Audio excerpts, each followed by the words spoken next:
శ్రీశైల భ్రమరాంబికా చెల్లి, ఏంటి అంత ఎత్తున ఉన్న శ్రీశైల శిఖరం వదిలి ఈ దుర్గమ్మ కొండకొచ్చావు? శ్రీశైలంలో ఉండే నా కష్టాలు చెప్పుకుందామని వచ్చానక్క.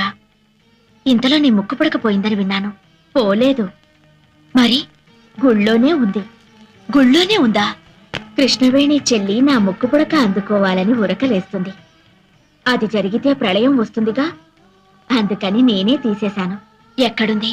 ఈ రాత్రి 1000 సంవత్సరాలకి ఓసారి వచ్చే దుర్గాష్టమి. 7 గ్రహాలు మకర రాశిలో కలుస్తాయి. చంద్రగ్రహం సూర్యగ్రహం మాత్రం కన్యారాశిలో ఉంటాయి. ఆదిశక్తి అపరజ్యోతి అయి ఆకాశంలో వెలుగుతుంది. త్రిమూర్తులు కూడా ఆ జ్యోతికి యజ్ఞశక్తిని ధారపోస్తారు. ఈ రాత్రి ఆ దివ్య గడియల్లో ఎవరైతే నా వ్రతం చేస్తారో వాళ్లకు నా ముక్కు పుడక దక్కుతుంది. నీ వ్రతం నేను చేస్తానక్కా. ఏంటి శ్రీశైల భ్రమరాంబికవు, నువ్వు నా